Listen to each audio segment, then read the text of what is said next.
everything that is of value that is around you, somebody's work produced, right? And to think that your highest aspiration in life is to not have to do that, I think is pretty sad. Hi everyone, I am Oliver Crowe, a second grade student and an aspiring YouTuber, and you're listening to the Vance Crowe podcast. Welcome back to the podcast. I'm glad you're here. Today, we sit down with Dave Helland. Dave is the owner of a very high-end construction company, and he's also a mountain climber. We started talking via email after he'd listened to a few podcasts, and one time I offhandedly said, if you're willing to make the drive down here, I'd love to have you on. So Dave took a 6-hour trip and arrived here at the studios, and we had a fantastic conversation. Not only did we talk about the whole process of managing people and keeping employees for many, many years, but we also talked about work ethic and overcoming challenges in your mind that keep you from doing the things that you know you should do. I really enjoyed this conversation, and I find many of the things that Dave said during this conversation rattling around in my brain. We're going to get to that interview in just a moment, but first, I wanted to tell you about an email I received the other day. I've been doing legacy interviews for a couple of years now, and unfortunately, sometimes guests that I've interviewed pass away. Sometimes it is expected, and sometimes it comes out of nowhere. The email I received talked about being able to set the legacy interview up during the visitation so that hundreds of people that knew this loved one could see and hear their voice. At the end of the email, the person that had hired me to record the conversation with their grandparents said, "Thank you so much.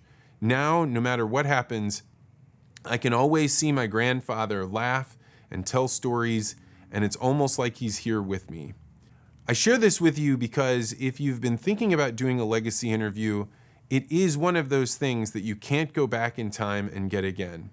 If you're interested in having me sit down with one of your loved ones so that they can tell you about their stories, about the life that they led and the history that they experienced, so that way future generations can hear their laugh and know them in a totally wonderful and caring way, then go to legacyinterviews.com to find out more. All right, without further ado, let's head to the interview with Dave Helland. Dave Helland, welcome to the podcast. Thanks for having me. So, how did you get into the construction industry? Well, I guess in college, I went to Iowa State University. So back in like 94, I think it was 94, I started working at a lumber yard. And it was Litzel Lumber in Ames, Iowa, and just doing all the things that you do at a lumber yard. And one day I talked to a contractor, Jim Fagan, who came into the counter, who I really liked, and just asked if he needed any help. And he said, sure. So I started working with him like on nights and weekends. And then he had 2 other guys that he shared work with. And so there was 3 contractors, and they bounced me around, and that's how I finished out my college years. And they really were good at what they did, and they enjoyed it. And when you were in college, were you imagining that you would become a construction worker? No, it's kind of a funny story, because you know when they give you in high school, they give you those tests that are supposed to like figure out what you're going to do for a living. So I took it, and it said something like a woodworker.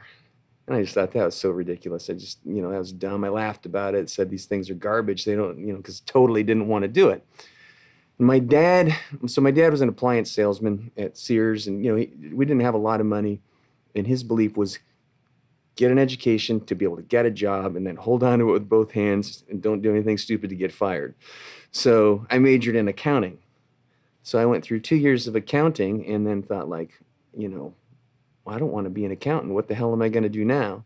Changed majors to environmental planning, was going to work for the Forest Service or something like that. And then just stumbled into construction by working at that lumber yard. And then my last year of college, I started my own deal. And it's what I've done ever since. You started it right out of college? Yeah, right in college. My last year, I went part-time so I could do these little small jobs on my own. And so I joke that I've never had a real job, and it's true. It's so funny because if some kid were to say, I'm not going to go to college, I'm going to go work construction, the automatic cultural reaction would be, oh, this kid's like a screw up, or he's not going to make very much of himself. Why is that in our culture that way? I think it's the natural evolution, right? Like working with your hands was hard, and life got easier for the world and the country in general, and people sought ways to earn a living that wasn't so physically hard. It all made perfect sense. But then somewhere in the last generation, I just think we've lost the value. I mean, the respect, I guess I should say, for people who do that kind of work. And I think we're seeing it now. Like in the central Iowa area, it used to be that there's so many guys like me fighting for work and there wasn't enough work. Well, now there's so much work and there's not enough skilled people to do it. And now maybe that won't last forever, but we need lots of people to be able to do that. But we've got to be able to give a better reason for them to do that. I mean, we've got to treat people with respect and we got to pay them more. And that means everything's got to cost more. And so it's very complex to solve. Most of the guys that worked for me, started college and didn't finish. So it's just that kind of progression. And I'm hoping that we can get construction to be a more intentional destination for people in the future.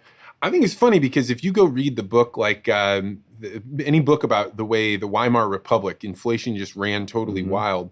The people that were actually okay in the wildly inflationary environments were plumbers, construction workers, people that were doing things that you needed to be done, because it doesn't matter how much the wages get inflated. They're just going to keep demanding more and more higher prices. Your roof goes bad, you need a roofer. And that's as globalization is doing its thing too, and has changed the markets. You start to see, like, you know what? It might be better to be a really good contractor than kind of just a industry standard computer guy, right? Because you can't, at least yet, can't do what we do through some other complex system that doesn't involve boots on the ground. Yeah, and there's definitely this like concept about scaling your time. I know when I first started doing these legacy interviews and people would be like, oh, are you going to hire somebody else to do the interviews? I'm like, no, I want to do the interviews. And they're like, well, you can't scale that way. Right. But there's something to being like a truly great craftsman at something where maybe you don't have to scale and have the like leverage of capitalism, and instead you're able to use your skills. That's the epic struggle. Well, epic might be too strong a word, but that's the struggle in my business, because ever since the beginning, first of all, I started doing all the work myself, just me doing the labor. Then you hire a guy, then you hire another guy. Well, then there does become a point where it's so, the billing and the bidding, it becomes so burdensome. Your life is kind of terrible because you're trying to do the work on site, but you're constantly pulled in so many directions, and your work is actually not as good then. So the solution is you get a few guys, and then I manage them, and I'm the customer contact. That system works, but everybody since the beginning is trying to tell me to get bigger. You got to get bigger. You got to hire people. You got to, anything that you can hire somebody to do, you should do that. And I've just seen it fail too many times in other companies. And my definition of failure is the product they're putting out and the service they provide to their customers diminishes in quality. And, I've dealt closely with owners of companies that are subcontractors, and it's great. Well, then they got the guy then. And then I'm talking to the guy instead of the owner, and that guy doesn't care like the owner does. And eventually, by the time the problems get to the owner, they're just bigger problems, and I don't see how anybody's life got better. So I have fought against that, maybe too stubbornly, and I just don't see any way that I can take me out of the system and have it be what I want it to be. And I guess it's my company, so that's the choice I've made. Yeah, there's truly like a tension there, right? Where it's something akin to like, you need to be able to trust other people to do stuff. You need to be able to lead them to wanting to do the same quality that you can. But at the end of the day, you are the one that is going to care about that the most. Yeah, and so I've had a lot of people tell me, oh, you got to be able to let go. It's like, well, I did let go of my trade that I loved. I love being a carpenter. I just love the work. And every now and then when I get a taste of it again, and the old skills that are rusty, they come back, it's like, oh, it's glorious. But I've got guys, one guy's worked for me, Ben, he's amazing, worked for me for 22 years now, I think, maybe 23, I lose track. And, trained him from when he was young, and he does incredible work. So the guys that work for me, all of them, do amazing work. So I entrust them with that. But dealing with the emotions of clients and all of the complexity of the relationships, and then obviously the end product that ties all that together. Maybe I'm short-sighted, but I don't see a way to farm that out to somebody else, and I guess I don't want to try. What is the secret to being able to keep somebody for 20 some odd years? Well, it's something that's a good question. A few years you can coast with anybody, right? Because the guy's just comfortable and inertia keeps you together. Well, I started to realize what Ben and Lee and Mark and Travis, what the guys really want is autonomy on their work. So I don't micromanage. But then the biggest thing, like for the first 10 years, I was sensitive about giving other people credit. Like it was mine. It was my company. Like somebody would say, "Oh, those guys do a really good job," and I'm like, "Yeah, they do a good job because I show them how to do it," and just sensitive like that. For maybe I'd say maybe it's even the last 10 years. I'm kind of a slow learner. I realized that no, those guys are the reason. They are the one. I mean, I really don't have much without them. So in front of customers, and I'd say, yeah, these guys, how good they are, and you can set your watch by them. They're full of integrity. They're hard work. They're skilled. They care about what they do. I mean, these guys are incredible, and I tell them that. And so I think that matters. That and really good pay. What is really good pay in the construction industry right now? You're pushing $50. $50 an hour. Uh-huh. Wow. Yeah. Now that's at the highest level of work, and still, you think about it, like that's a lot of money when you're paying somebody to do construction. It's not a lot. They're not getting rich on it, working hard every day, right? But it's good living. And these guys, they start early. They like starting at 6:30 or 7, and they can be done at 3:30, and it's a pretty solid life. And they go home feeling good every day, take a shower, and they got the rest of their evening. And so that's what they like about that life. What is the construction industry state of the union right now?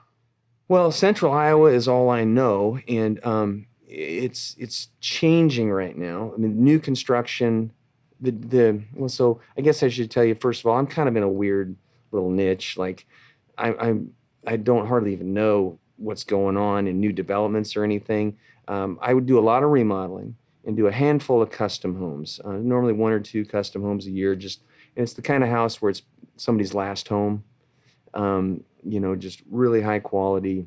Yeah, the details is what I noticed. So I watched a few videos of yours, and it's like, oh man, somebody walks into this house and you realize like, this is not an accident that they did that to their shower, that the fireplace is set up this way, that the porch leads off in this exact way. It's very personalized. And that's the thing. The people that hire me are people that they value their homes and they value that environment. They want it to be just right. And that's what I talk to people about. How important is it to walk in your house and just feel good? To have everything just right, just the way you want it. If it's not important, then this is a ridiculous financial expenditure that's not worth it. If it's important, then we work together to create everything to be exactly the way they want it. Now that takes years. I mean, we're talking like a couple years of planning normally before we get started on a project, and then these days it's like a year to do these big houses. So what I'm getting at is I don't do very much, but I do very personalized things. So my side of the world is kind of the same as it's always been. But new construction, otherwise like spec homes and all that, it's pretty much shut down right now. Really? Mm-hmm. Because these guys on construction loans paying 8% interest now, where it was 3.5 or 4, and anyone that was sitting on houses is trying to dump them. So there's some weird times coming. But it's weird times that I've never experienced. Because like the 2008, 2009 crash was a whole different animal. It was vicious, had the same effect, but with low rates. It was more just it was a excessive inventory crash because people are losing their jobs, couldn't make their payments with the adjustable rate mortgages, so all this stuff hit the market. Foreclosures, short sales, put pressure on spec homes that were under construction because all the prices were going down. Well, now it's just guys can't afford to build them. So what does that mean? We really don't know. My dad experienced, the 80s, and that took a few years to work out that, debacle. So, um, that's a long answer to your question, but we're strong, lots of demand, but it's changing and don't quite know where it's going to go. Yeah, it's such a wild time because we've spent so many years where if you were willing to take risk, a bank would happily Oh, write yeah. you that loan and you could be buying a house, you could be upgrading. And I think a lot of the world spent like, hey, I've been in this house for 3 years. Now I'm going to, sell this, take that money and roll it up into another house and upgrade. And all of that stuff is just frozen because who's going to give up their 3% interest for 8%? Well, yeah, and I'm trying to process that too. And then, so I had a thought about that the other day, and I thought, well, yeah, who'd do that? And I thought, well, okay, did all of a sudden everybody in the world get highly disciplined and they're not going to make poor financial choices? I think there's going to be probably, I think it's an adjustment period. Like, for instance, my first house that I bought in 2000 had a 7% interest rate. And I remember my dad was like, wow, what a great rate that is. Because, he was used to 16 and 13%. And so, when you're taking on a mortgage now, it's like, I think it's in the sixes now. So it's not what it was, but eventually I think people just get going again and just like, this is what we got. And they figure out how to make it work. Well, all I know is that so I do all these legacy interviews and I sit with people that went through the 80s and like the indelible mark that left on them where they said, I went to bed one night and we were not under the thumb of our bank. And we woke up the next day and all of a sudden the bank is calling our note. The pressure. And this is a pressure that like I have not seen as an adult. And I think most of our culture has no idea how they will react when that pressure starts building. Yeah, that's the thing. It's like in my career, I've seen these crashes. We had the 2000 tech crash, we had the 9/11 scare, and we had 2008, 2009, and these were all, genuine catastrophes. But this one's different. So my hope is that I guess I've built my business on doing lots of different things in lots of different towns. Just kind of never too dumb to turn down anything really over the years. And it was part strategy, part desperation in the early years. And I think I hope that we're insulated from running out of work. And I'm optimistic that we're going to get through this one too. So. I mean, I think you're in a position, I don't know what your working world is like, but when I look at what you're doing, like, if somebody wants like high-end quality work, you can't just go out and find someone that like does what you do. There's very, very few out there. It's pretty tough. The challenge is in construction. I talk to clients about this a lot. You get a young guy who's got a strong back. He goes out, and there's just low barriers to entry. So all of a sudden, you can be a contractor. In the state of Iowa, we don't have any strict licensing requirements or anything. So if you got a person with a lot of charisma sitting across the table from you, telling you the things you want to hear, people fall prey to that a lot, and they think they're getting what they want, but they're not. Now, the more sophisticated clients that have gone through different experiences over the years see that coming. So as I'm getting older, my clients are getting older too, and so that's changed everything too. But there's just a lot of there's actually, honestly, just a lot of fraud and bad players in construction, and I have to compete directly with them, and that's been hard over the years.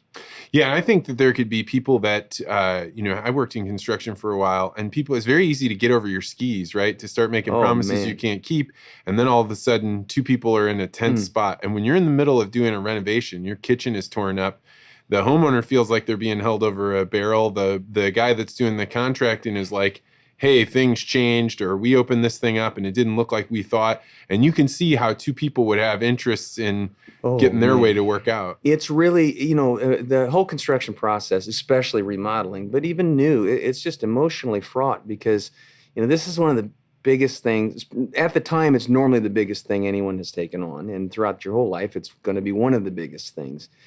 And there's in residential construction, it's so personal and it's so emotional, and people are so scared, and it's always so much money. I mean, it's you go into it whatever people go into it with the bad numbers, like a house that whatever you wanted a house to cost 5 years ago is the number that sticks in your head, and we're twice that, and it's hard. And then to go through that process and have something go wrong, which it does all the time, it causes a lot of conflict. But I try to communicate that to clients ahead of time. There's these emotional trajectories. And, you're going to be super excited. And then someday you're going to walk in and you're going to see something. You're going to be like, what the hell? That's not what I wanted. And I just try to tell them, like, you don't need to yell at me. You don't need to be upset. All you need to do is point out that that's not exactly what you wanted. And I'm going to get on and we're going to make it what you want. But, people are people. And it's just the stresses of people's personal lives also takes such a toll, because when we're working with somebody for years, things happen. I mean, there's deaths in the family, there's job losses, there's sicknesses, there's just all kinds of trouble in life, and that gets brought to the table sometimes too, as we all do. So I really just try hard to make this connection with people and help them stay hopeful that the end will come and you're going to love it when we're done. But until then, it's kind of a grind, and it's not a whole lot of fun most of the time. In remodeling, I always tell people, like, there's two different views. Like, you try to live in your house when you're remodeling it, well, let's say you move out. You'll come and you'll be like, oh, wow, look at everything they did. This is looking great. But if you're living there, you'll come home and see the same work. You're like, what did they even do today? I don't even see this. And so it's just managing the psychology of it is a big part of what I do. One of the hardest things in life, I think, is coming to the realization that things always break and like nothing goes right. Yeah. And I think like I'm in my 40s and I still had, something went wrong this morning. And I'm like, how could this possibly be? How could this thing possibly break? And then you're like, because everything breaks all the time. And it's hard not to become a cynic in that way. But everything does break. So I had an old banker I knew years ago. He said it best. There was a friend of mine that went to him and it was going to borrow money. And I said, hey, Phil, what do you think of, so-and-so? He says, well, he seems like a really nice young man that hasn't had his ass kicked yet. And I'm like, I get it. And totally get it now. Because at some point early in life, you think that just through sheer force of will, you can make everything go your way, right? And we can't underestimate what effort can accomplish, but in the end, you don't control enough to keep these things from happening, and it's how you react to them. But man, why does it take so long to learn that? Yeah, I mean, the emotion of anger is such a wasted emotion, and it has taken me years to learn that, where you're like, I'm really frustrated. And even I'm not the type of person that points my anger at someone, but I'll call up my brother, or I'll call somebody and be like, I'm so mad at this. But like you get a little bit away from anger, and you're like, that anger didn't help me do a single thing. All it did was blind me to everything that was going on. So destructive. So this guy I climbed with, whose dad was a psychologist, his dad used to tell him, he said, Matt, how do you feel? I'm angry. No. Anger's not an emotion. Anger's a reaction. What do you feel? And he's teaching like anger is just a reaction to something else. I thought, wow, that's pretty powerful that I never thought of. And that when you have a client that's quick to anger, and there's lots of things that you can be angry about in a construction process, it's really hard to keep your cool. But then I'm getting so much better at it, but I'm not as good as I want to be. Because I take it personally. And I told this guy, a few weeks ago, I just said, when you're yelling at me like this, it hits me hard. It cuts me deep. I really want you to be happy. And so when you're upset like this at me, I'm telling you, it affects me to the core. So you don't need to go that far to get my attention. And he listened, which was good. But I'm trying just to take a minute and explain how much I care. And that seems to work most of the time.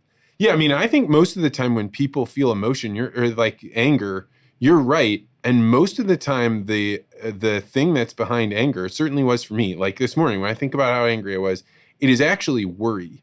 But I don't want to be a worrier, right? Yeah, Like, I don't want to be the type of person that's like, I'm not sure how this is going to what's handle. gonna happen? So it is so much easier to be angry than it is to be like, all right, if this thing goes this way, I'll have to deal with this. And if it goes that way, I'll have to deal with it this way.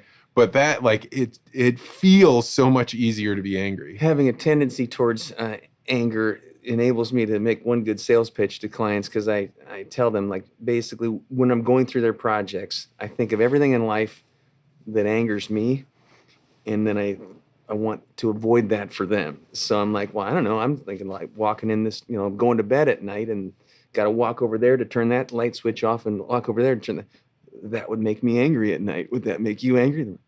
Yeah, maybe that would. It's okay. Let's switch them over here. So all these little funny things like that, and just like, it's all about avoiding anger is what I tell them, and that seems to soften things up a lot. So you have a tattoo on your arm, and it's the branches that reach towards heaven require the roots that reach towards hell. We were kind of talking about this before. Yep, the Carl Jung idea. Mm-hmm. Why is that something you emblazoned on your arm? The tendency towards anger. Where's that coming from, right? And so I guess in the last 10 years, but certainly more focused in the last 5 years, I've just tried to understand myself better.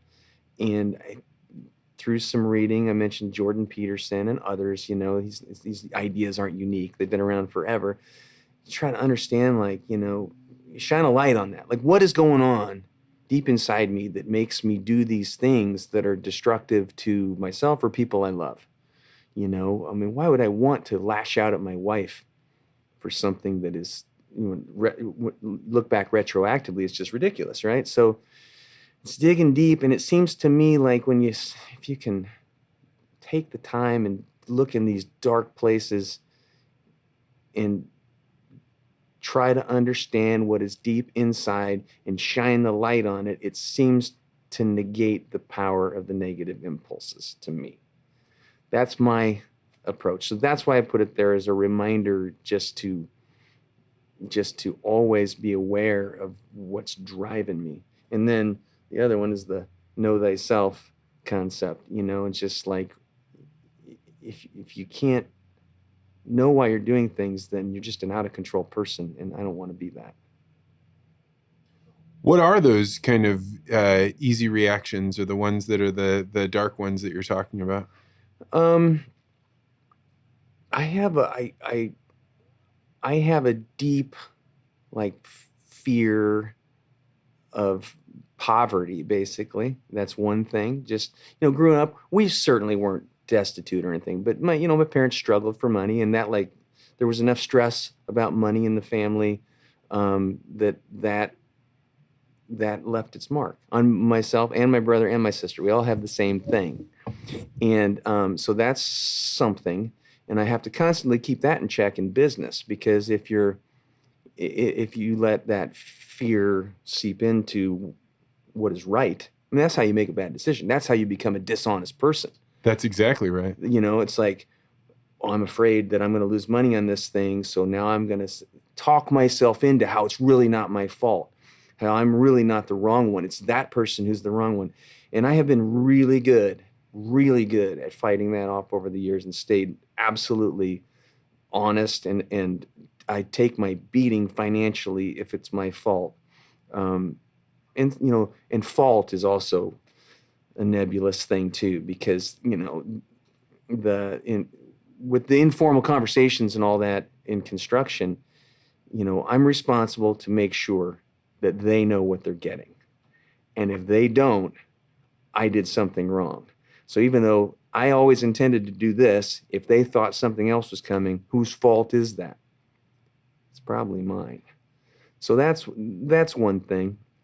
I have a deep need to be right that has been a curse in my life, and gotta make a point, like, that's what I said, or I was right, or you see it coming, and it's toxic to do that, and people see that, friends or family can see that. I remember my ex-wife always used to say, you always think you're right. Of course I think I'm right. That's why, you know. Does anybody think they're I mean, wrong? that's why I'd be crazy if I was, but the meaning behind that, I was obviously willfully blind to, and it's that I wasn't open enough to the ideas of others to allow them to be expressed freely and think like, huh, well, that's a good point. Tell me more about that. Instead, I had to come back and make a counterpoint. And I'm a lot better about that now, too. So, you know, those are two things I struggle with. You know, I'm very, very independent. And so I make my plan. And when somebody gets in there and messes with my plan, I get angry. And so fighting off those impulses, and that's mostly, a lot of this stuff is personal life stuff. You know, business, I just know the game, and like, you got to control yourself. But then, you know, when you use all that up and you come home in your personal life and you're not as well disciplined as in business, then that is what turns life pretty sour. So all of these things are things I'm working on. Yeah, that bridge between the moment when you're working and the thing you're providing for is your family back home. Yeah. And then you like come home and you drag home the stress of things. Right. It didn't really impact me until I had kids. Because when it was just me and my wife, it was like easy enough to be maybe not that kind to her or whatever, but to have the kids all around, this like amplifies it by many orders of magnitude. And I never had kids in the house until 2020, when I was married for 12 years, got divorced back in 2010, spent 10 years alone, lived alone for 10 years, and then met Heather in 2018 and moved in with her and our boys now, Drake and Brody. We got married in 2021. So yeah, I'm a new father. Drake is 16, Brody's 13, and so that's a whole new experience. But my ex-wife used to say that I use up all my niceness on my customers. And you know, she was right. And I'm better about that. And Heather's a businesswoman too, though. She's a realtor, very successful realtor in the Des Moines area. So, you know, we both have big careers and we both help each other just keep perspective on that. And sometimes it's me helping her keep her head together, and sometimes it's her dragging me back from the edge of being a lunatic. And to me, that's what being married is all about. Yeah, you mentioned before about the challenge, like when somebody's integrity gets challenged, right? It's like the opportunity is when there's actual tension. Like, this is going to cost me money to have this thing. And as I was hearing you say this, I realized, like, I am not as much a money hoarder as I am a time hoarder. Oh. And like, if somebody is infringing on my time, this is when I become like bitter and very upset. Yeah. But it strikes me as probably anything that people try and protect or they value is the thing that can also guide you towards making bad decisions. Yeah, and as far as time too, you know, my personal passions are important to me because I do feel like I need them to keep my head together, to be who I want to be a good person. I need to put efforts towards these things. And so when they start getting squeezed, you know, I feel the same way that you just said. I get so upset about that, and I start feeling hopeless because it's like, if I can't just set this time and do that, then what? Then, so you know how you can expand outward with the then whats, which is not necessarily a good strategy, but I've seen friends just suffer this fate where they just slowly eroded all the things they love and the things they used to do for themselves, and it just gets eroded. It just gets nibbled away, all from good things too. Nothing bad, but little by little, and then 10 years go by and now you don't have anything other than your responsibilities. Now, the responsibilities are good and they give you meaning, but to me, you need a break from that. I believe everybody does, and I think I can only speak for men in particular, definitely do. Yeah, so talk about some of your hobbies. You're a climber? I'm a climber, yeah. I'm a new, somewhat new,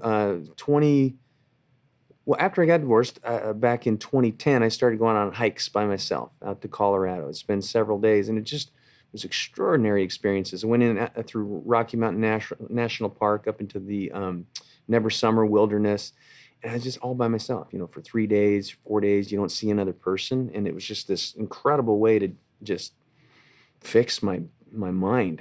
And so I just go on more, and then I start climbing little mountains on my own out there.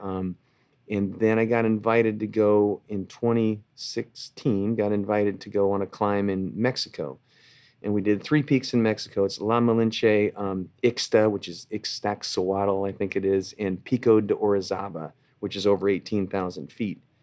And it was just this searing, mind-blowing, life-changing experience for me. And I was on fire for climbing ever since. Searing is an interesting way to describe that. It was so hard because I was totally not prepared for that level. I mean, typical newbie mountaineer where you expend every ounce of energy to get to the top, and there's nothing left and you're at the top. Well, that's pretty dangerous. And coming down, just a disastrous mess. Could barely even get down. And so, and when you say rock climbing, you're talking I'm putting my fingers in the crevices and holding myself on the wall face? Good question. So in the interim years, I've done all of it. So there's rock climbing, which is just actually glorious fun. It's just beautiful the whole time. It's just sheer joy. And then there's mountaineering, which is grinding yourself up high elevation through the snow. And that's kind of type 2 fun. It's horrible the whole time. And then you summit, you come down, and it's amazing. And then I've done big wall climbing, where you're up the sheer vertical faces. I'm building skills on all of it. Ice climbing, done that. So just slowly building all these skills. I wouldn't say I'm really good at any of it, but having a lot of great experiences. And what's the draw towards it? It's the only thing I've found. I mean, in 2016, I feel like this overstated. I feel like it kind of saved me because it's the only thing I've ever found that took me clear out of everything in life. It was so hard, and there was so much discomfort. All of the things that make us soft at home are not out on the mountain. All comfort is gone. It's harsh conditions. It's just this indifferent surroundings. It's just going to be the same whether you're there or not, whether you're alive or dead. And then once you just get in this rhythm of climbing and squeezing every bit of energy out of yourself, and you get past the mental blocks, and there's literally no thoughts. And that's the only thing I've ever had to be able to do that. I was a crappy meditator. I tried that. I couldn't stay there very long, but I can do it for hours climbing a mountain. And then every time, the moment where I know I'm going to make it to the top, where I know there's no doubt anymore, I start crying. It's the craziest thing. And then you get to the top and it's glorious, and then you got to grind yourself down, and it's terrible coming down because it's always hard. And then you got the beautiful experience once you're down. And when you feel that overwhelming sense to cry, it's joy? It's something else. I don't know what it is. It's just this release of I don't even know what the meaning is. It's a relief. It's a joy. It's a release of everything negative. I think it's just all at once. I've never had that experience with anything else. So I seek it as often as I can. And when you're climbing, have you ever had a point where if you didn't have the rope on, you'd have been fallen to your death? So I have never fallen, but I did have my partner fall. We were climbing Mount Blanc in France, and I was very new at it. It was in 2017. Went over to climb Mount Blanc and the Matterhorn, and we were going to do the Eiger. And so Mount Blanc was the first one, and we were climbing in a whiteout, and there's this knife edge snow ridge. So you got, about that much solid snow to walk on, but then it's kind of corniced where the snow kind of blows over. So there's nothing underneath it, but it's white out. So you couldn't really tell where it was when my partner stepped through the cornice and fell. So we're tied together with a rope, and we got ice axe or, mountain axes. And so he fell, and I dropped down to the self-arrest position where you jam the axe into the snow, and then the rope caught and it held him, and then he climbed back up. So that would have been a bad day for both of us if I hadn't self-arrested properly. So that was the only time it's actually been a near-death experience. And if you don't get the axe down there and stop, you're going over the side of a mountain? Yeah, down the slope, end up in a crevasse somewhere and just disappear. You probably have to really care about who your partner is then, eh? Yeah, there's so much trust involved. And I've always been, not always, but most of the time, I'm the less experienced one because I'm going individually with guides, or that particular partner was highly experienced. He summited Everest twice, and he just made a mistake that day. But I think the draw to the climbing and the mountaineering is just the responsibility of it too. You just like if you do everything right, you're going to be okay most of the time. There's some objective hazards that you don't control, but if you make good decisions, do everything right, it's not that unsafe. But if you do something wrong, it's terribly unsafe. And I guess I like that. I guess I just like that whole idea that you're responsible for your own existence. The time hoarder in me sits here and imagines flying all the way there, getting ready, getting your gear going, climbing. It seems like such an enormous amount of time. It's a lot. And so if you're going on a 2-week trip, the thing is, a 2-week climbing trip is enough to forget about work and everything. You know what I mean? So normally what I do when I travel is I'm working on the plane all the way. I spend a day in a hotel room when I get there, just getting the last of work wrung out of me. And then I stay pretty focused on climbing when I do that. And, and I can pull that off once a year, which is a beautiful thing to be able to do that. It takes a lot of effort to be gone from a small company because the things that I do don't get done when I'm not there, so it just takes a tremendous amount of collaboration between people and connecting everybody. It takes a month of preparation just communication wise for me to be gone for a couple of weeks. But man, I come back just a different person. So it's really important to me. When you said before that you have a moment or some time with no thoughts, tell me about that. Yeah, so I find that when I start to get really, and normally on a summit day, start to get really fatigued and really, just physical stress is extreme, my mind starts to attack me and you start to say this is stupid. What are you doing?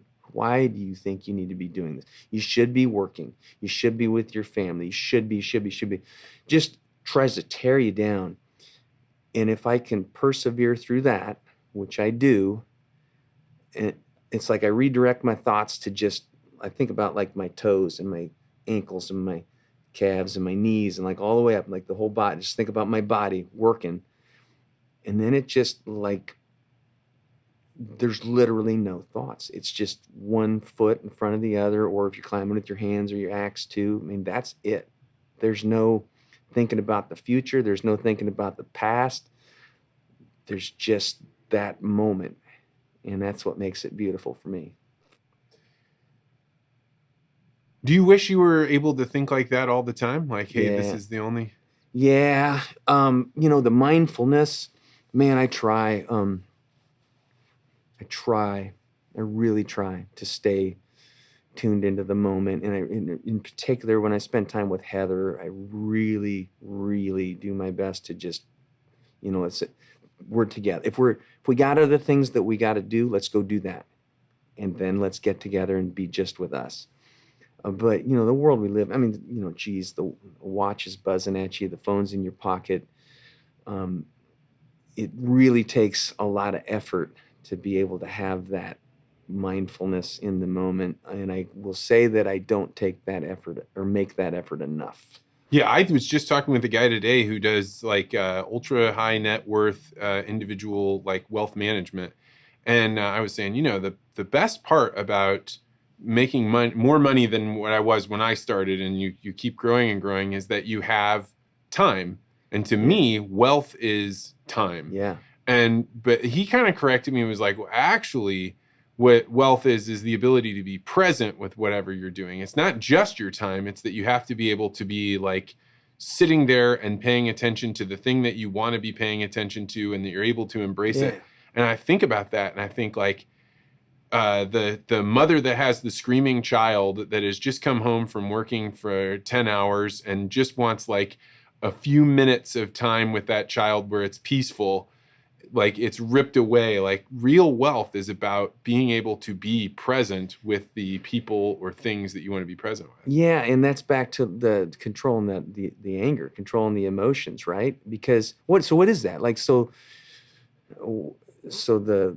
we all want peace, but you can't get peace in daily life. It's really not an attainable. Because everything breaks. Right, because everything breaks, and people are people, and you're crazy. We're all nuts. I mean, if somebody else, like for instance, driving in traffic, it's like when somebody, eventually you're going to be the idiot. You're going to be the guy that pulls out in front of somebody, and somebody's like honking and giving you the finger, and I'm like, oh, come on, man. Like it was you yesterday. You know what I mean?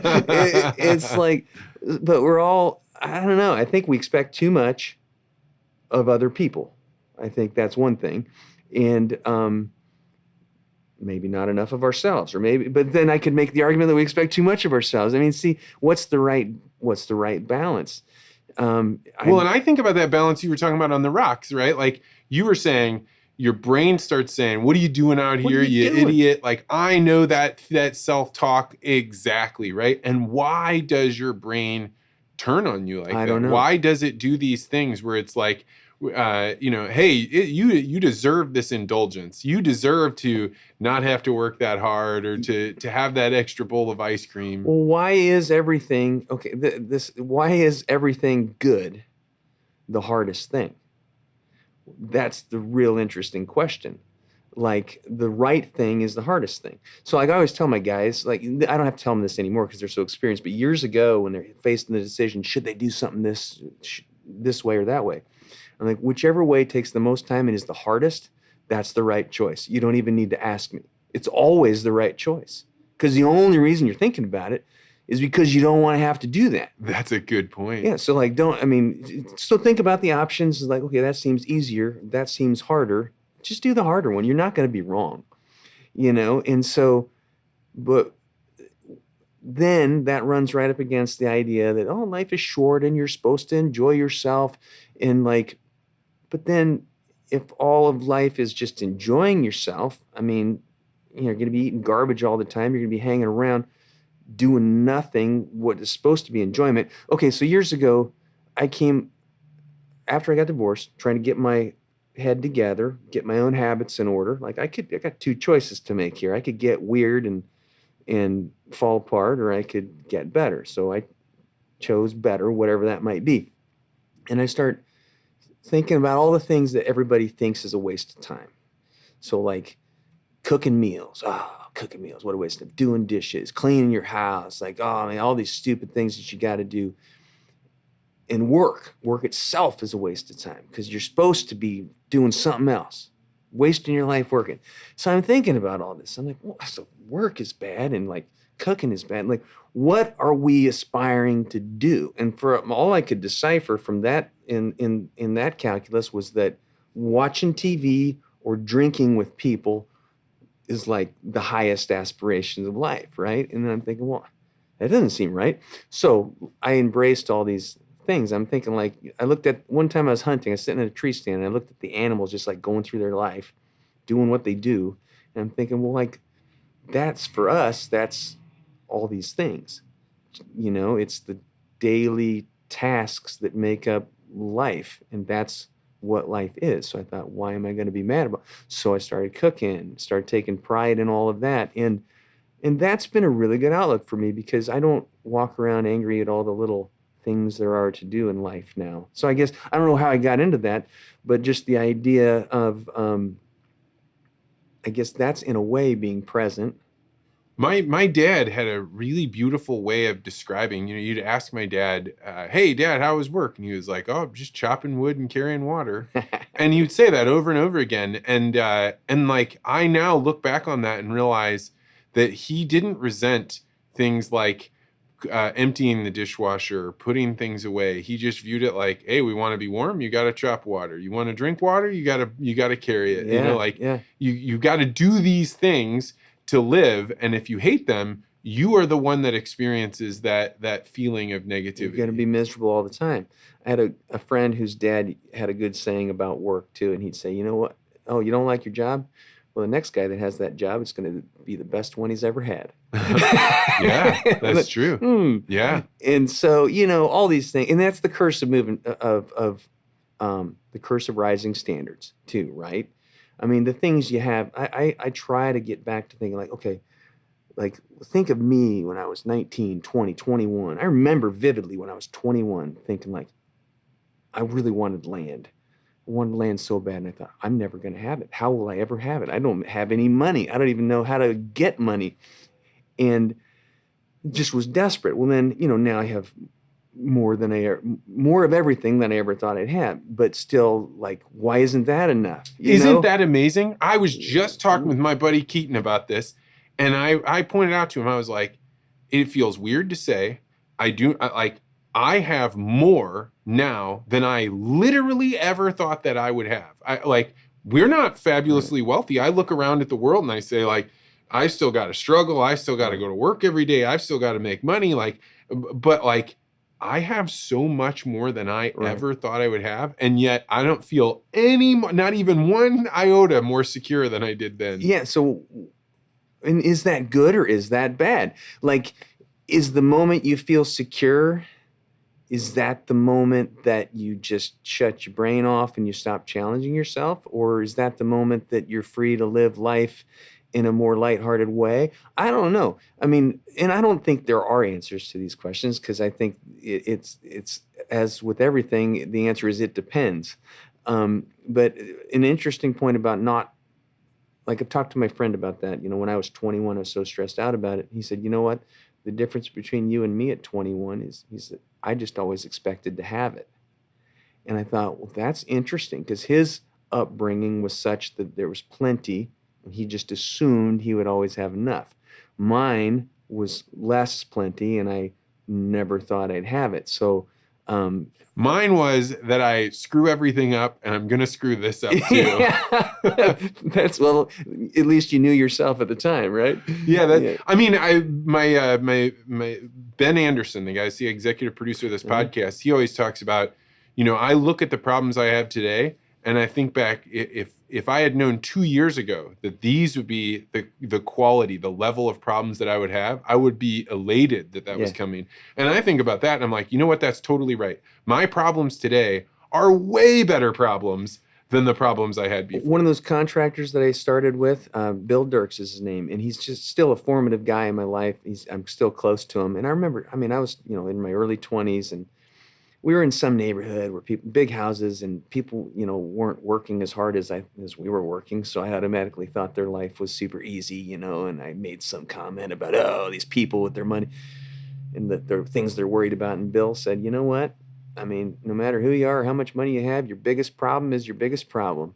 And at the time that didn't land on me. Man, over the years, I've thought about that, it's like, one day you're trying to, figure out how to keep the lights on, and all of a sudden you're, mad at the guy because he cut the grass an inch too long. You know what I mean? Yeah, I think that, and I think going back to the wealth conversation, one of my friends pointed out, like, everyone is poor at their own level, right? Because you get to a new level, and you now can see what's the level above you, and suddenly the level that you worked so hard to get to, and it makes it very easy to get caught up in that cycle of like, what is it that I actually desire? And to your point about like thinking about like, if I had all the time in the world, what would I be doing with it? Would I be watching more Netflix? Oh. Like, I think of Netflix as the old country buffet of your attention, right? Like, like they are going to give you the lowest quality thing that you would be willing to plunk down, $12 for. And that's another crazy thing. Like, I stopped watching TV, stopped watching movies. I don't have any of that in my life. And I'm like, but I remember these shows that I loved. And I'm thinking, so am I missing out on something that could actually bring genuine pleasure? Or have I cleared up space for doing other things of more value? And I think probably the answer, like everything, is both. But, just the entertainment-driven life, I guess, is something that I just have not taken to. My interests are just, they're hard. I mean, like my farm, I got a farm that, got a lot of work to maintain. I hunt, and that takes work all year long getting ready for it. And climbing, it's like misery until have success. And somebody just made this point the other day. I was talking about construction. It's like, it's a hard business, and everybody's work is hard. It's complex. You don't control a lot of it. The mistakes that you're made is something real and concrete that has to be torn out. And it's very stressful. And I call it retroactively satisfying. So like, you have a year-long project that's really pretty terrible and stressful. And then at the end, and people are happy, and it's exactly what they want, and it's there, and you can see it. It's going to be there for decades. And you're like, we did something here. And then you're happy. And somebody said to me, well, that kind of sounds like mountain climbing. I'm like, oh my God, am I seeking this everywhere in my life? Where it's just like my head down, and I'm like it's like a trench mentality. This is what my dad always used to say. We're like, you're just slogging through the trenches, and then you get to the end and you peek up and look around, and then you go back the other way.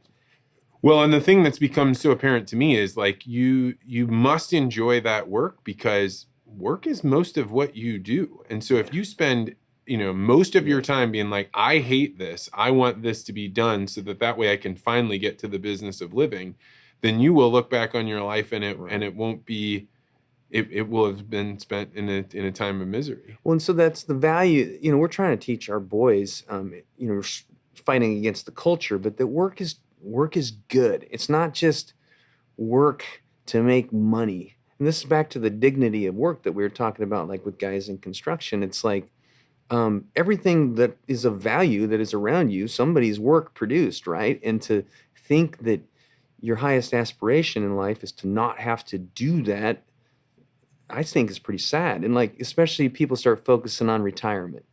Now I know that it's good to set your sights on not being so overwhelmed or stressed and working towards that. But the idea that there's this goal, like, oh, I can't wait, I got 5 years, I got 7 years, I got 10 years, I can't wait to be done.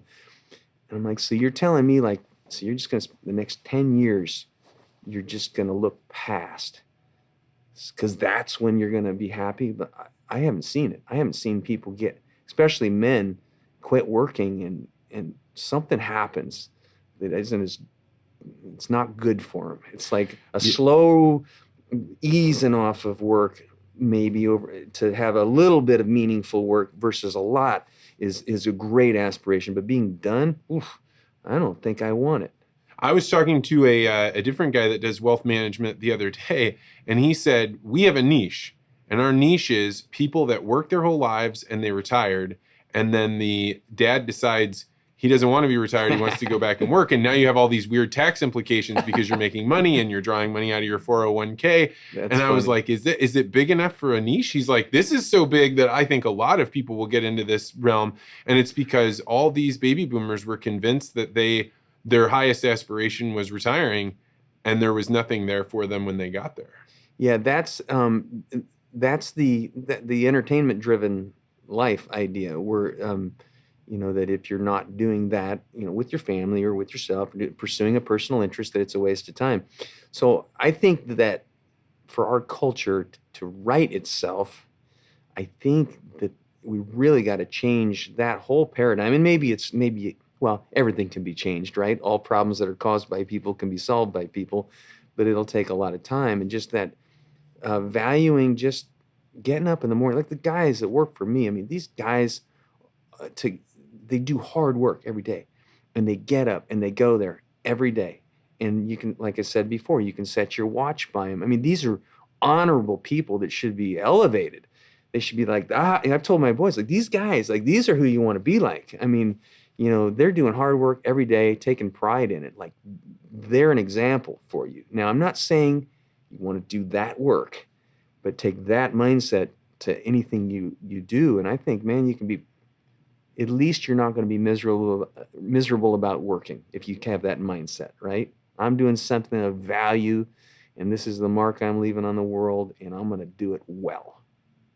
When I was working construction, and then later when I was a deckhand and I worked for paving crews, I did all of this. one of the things that I observed was that a lot of people, even if they're craftsmen, they get sucked into the world of alcohol because work is hard and they need a break.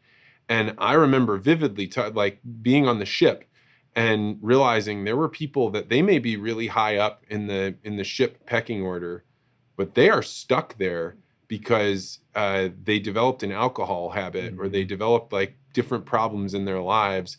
And it was like one of those things where I was like, what do I have to do to make it so I don't get stuck in this world? Yeah, and the alcohol abuse situation, I think is, I don't know what the statistics are, but maybe I'm just getting old enough to pay more attention. But like, it seems to be rampant to me. And in construction, I've seen a lot of guys succumb to that over the years. And now, succumb can also mean just living with that addiction for your whole life. Yeah, they just come to work with a hangover and they Right. make it work and they're functional, but it's miserable. Right. And, my family didn't drink at all growing up. So I can't blame it on my parents. But, get into college, the culture is just driving you towards it. It's almost the natural thing. Like, this is what you do, right? Okay, I'm in college. I'm going to drink a lot now. And then I think the stress of business as a young man, I took to drinking whiskey a lot and I loved it. And then that was what was fun as it was associated with. And my friends were all the same. And, you get all these get-togethers and these patterns of behavior, these activities all connected to alcohol. And it was a few years ago, I started just thinking, I'm going to ease back and ease back. And I made valiant efforts to do so, but I was never able to control it enough to really trust myself, like in a social situation. And I don't mean like burnout drunk. I just mean like having too many and feeling crappy the next day. If you can go into it time after time and say, I'm not going to drink too much. I'm not, I'm just going to have one, just going to have two, and then fail. Like, what does that mean, right? And so here I am thinking to myself, like, okay, I'm this guy that's likes, values discipline and self-control and trying to be my best. And like, I'm going to show this to my boys. That's not cool. So I quit drinking totally August 8th of last year, which coincidentally then about a week later, my wife Heather got diagnosed with breast cancer, and then we just did research on breast cancer risk and alcohol use. So she quit drinking like 2 weeks after that, which she was never the drinker that I was anyway. But so anyway, the two of us, there's no alcohol in the house, and it's changed a lot. It creates some, what I found was like all the social gatherings that I thought I loved. I mean, I just loved them, ate them up, couldn't wait to go meet people. You find that you take out the alcohol, and I mean, it's good for about an hour, hour and a half, and then that's about it, right? And so it's changed a lot in my life, but I feel good about it, though I'm still missing it. Let's put it that way. What does it feel like to miss alcohol? Man, about our minds playing the tricks on us.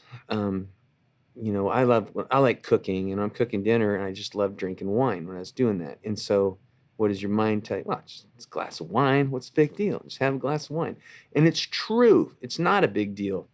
But I've proven myself of like 1,000 previous times that I'm going to end up, 6 months from now, having too many drinks at a social gathering and regretting it. So I miss, it was just a ritual, one of those things that you do. I miss that. I miss sitting around a cabin, hunting with my friends, having drinks, and just that relaxation it brings. But my hope is that I can eventually reach the point where I can get to that relaxation and that without it. That's the goal, because how beautiful would that be, right? If you can just feel that good without alcohol. So that's my goal. Whether I'll get there or not, I don't know, but I'm committed to not having any, because you just see the destructive effects in so many people.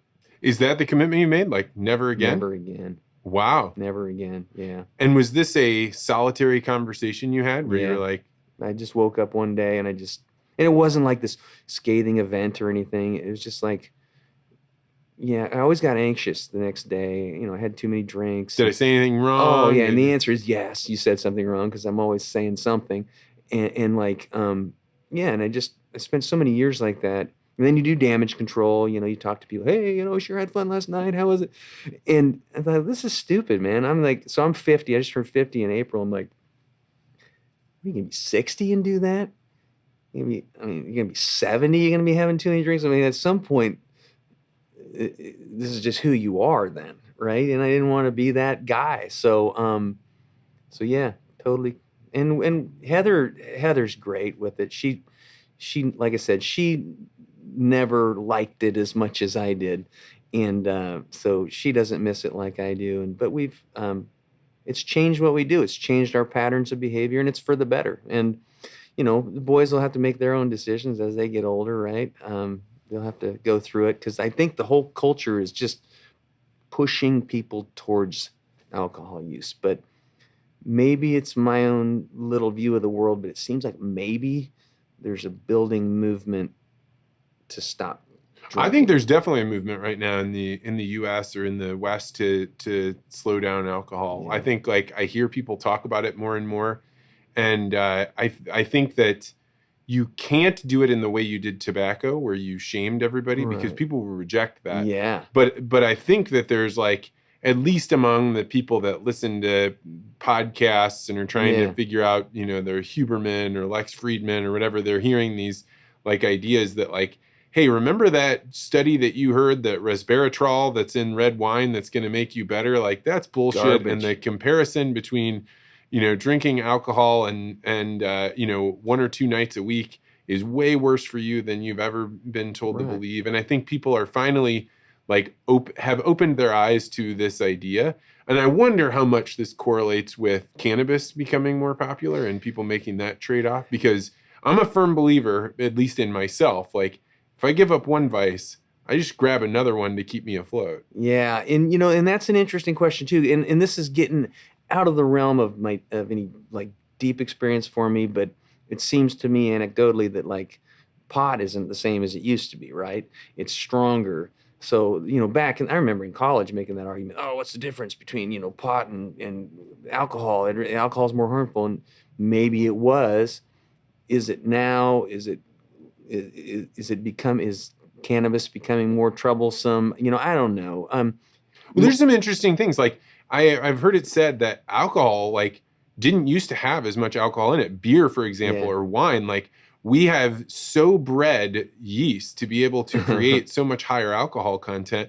And then when you think about cannabis, like everybody is doing weed that's now pharmaceutical grade, right? Like Right. these guys are not joking around. They know if I can get that thing to have as much THC as possible, then when people enjoy it, they're going to remember it. And I want them to have such a psychoactive experience that they're going to remember the exact breed that I had. And I think like these are way more powerful Yeah. than people understood. And so in my outlook on like everything, I guess that I'm trying to get to is like the idea of austerity. Like, do you need all of these things? Do you need all of this? Do you need the alcohol? Do you need the drugs? Do you need do you need to watch TV so much? Do you need to have this particular food? Like, why exactly am I seeking these things out, right? And that's the whole like digging deep and looking at the inner self. Also, like, why can't you get to the point where you feel good without it?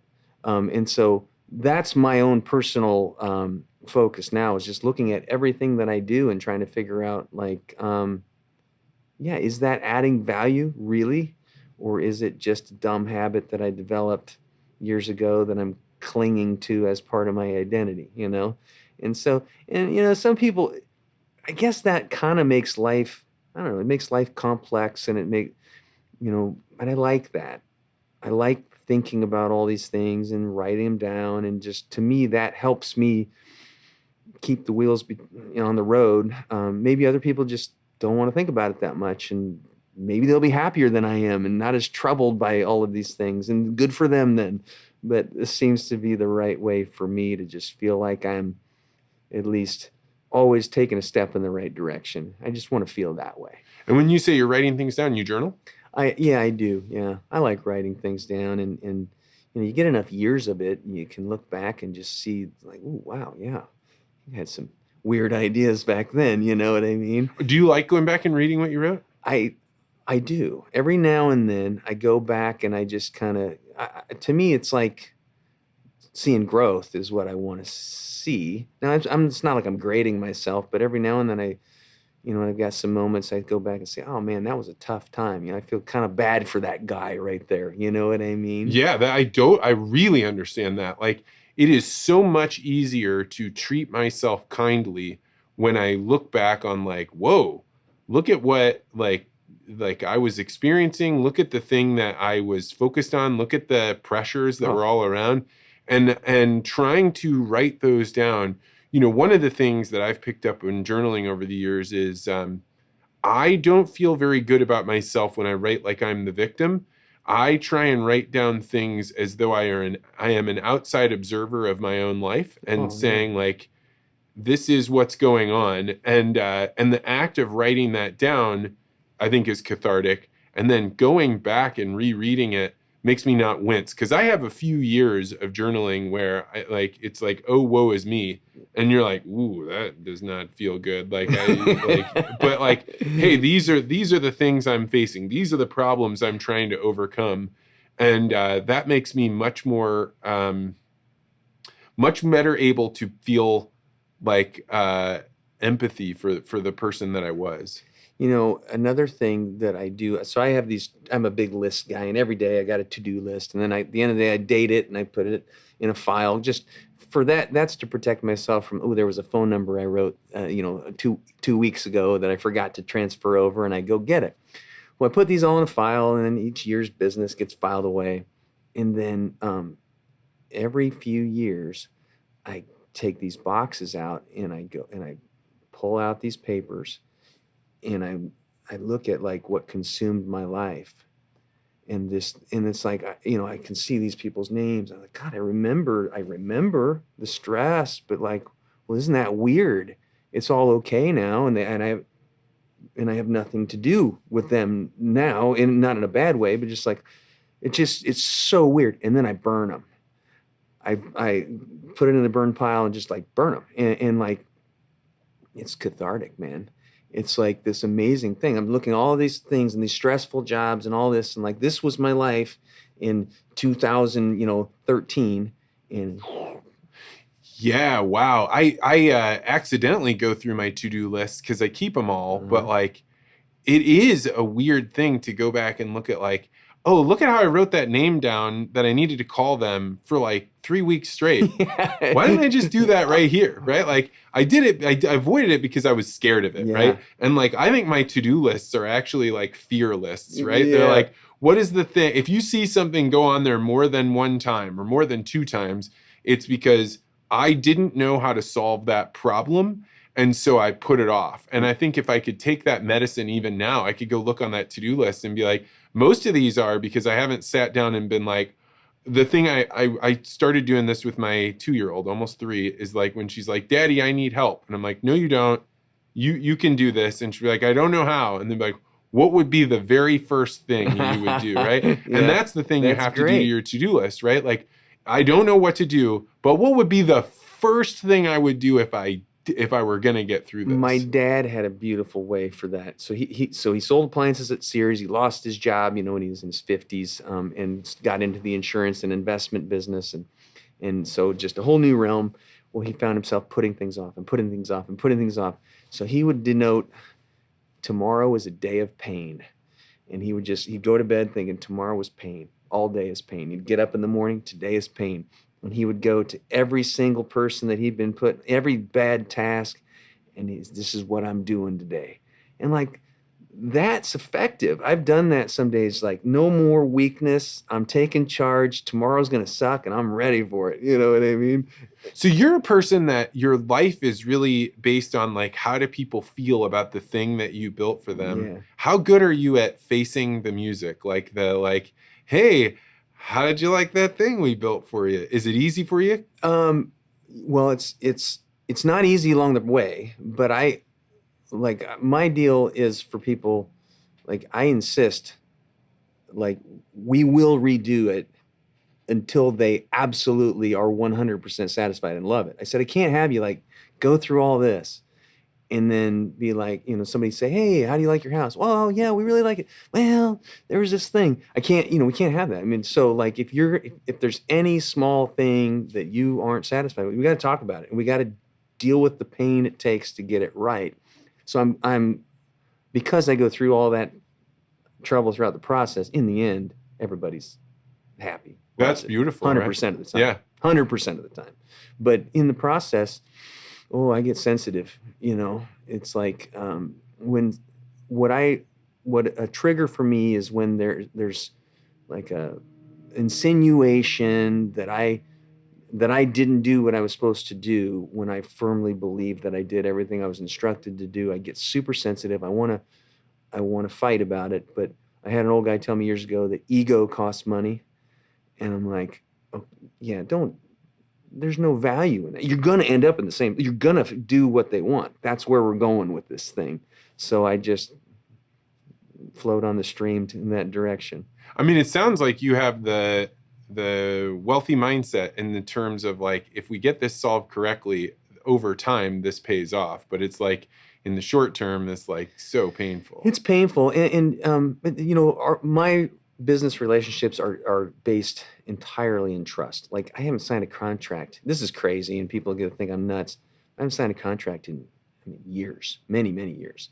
So, you build $1.5 million house for somebody and I got a detailed estimate with all the specs so that we all know what we're doing, but it's just a handshake deal. And, people will ask like, should we sign a contract? If you want a contract, absolutely happy to sign it. You can draw it up, I can draw it up. But I said, the whole thing only works if we like absolutely trust each other because we're going to rotate back and forth. Like I could screw you at some point. You could screw me at some point.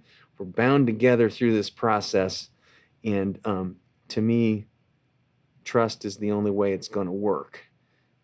But I'm happy to sign whatever you want to. And most of the time, everybody's like, yeah, no, we're okay with that. And it's worked. So what that means is, as these things come up, and there are problems that will come up, sometimes we talk about money to fix something. Sometimes I just think, talking about money right now is going to make somebody angry or uncomfortable. We're just going to do it. And then we're going to get far enough down the road. And then we just say, okay, here's all the things that we've talked about and that are different than when we started. And let's just work out what's reasonable. And that seems to work for me. Wow. I mean, that's you have to be, the stronger your position, the more faith you can have in others. And it sounds like you're able to have faith in others. Yeah. I just don't know any other way. I guess I did. Maybe someday I'll get burned bad, but the process too is long enough. Like for instance, when people come to me like, hey, I want to get a bid for a project. I'm like, okay, well, talk to me about what that means. Well, I just want to get a price. Are you talking to other people, getting other prices? Point is like, hey, I understand that what it costs matters and that you want to know that you're getting value with the price that I give you. But if we're boiled down to numbers, then that's really not that's not my niche, right? So let's spend some time. You pay a third-party designer who I bring in. You get the plans drawn. I don't make any money on any of that process, but I'm just going to work with you for the next 2 years, shepherding this through to the point where we could get to a final estimate and start a project.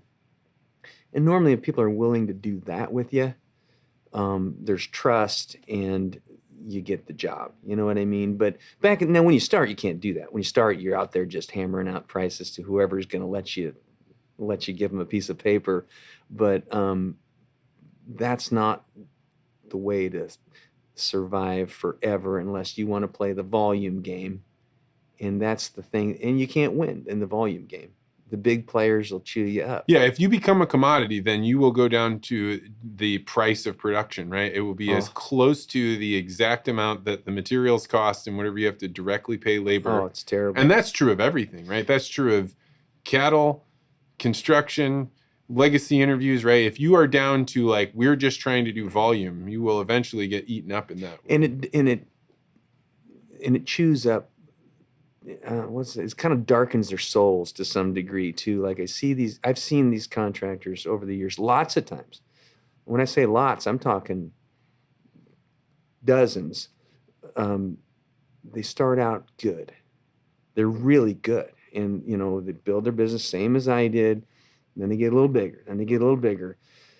And then at some point, market forces do what they do. And then this guy can no longer treat people with respect that's working for him. He's got to say, hey, this guy can frame it for 50 cents a square foot less.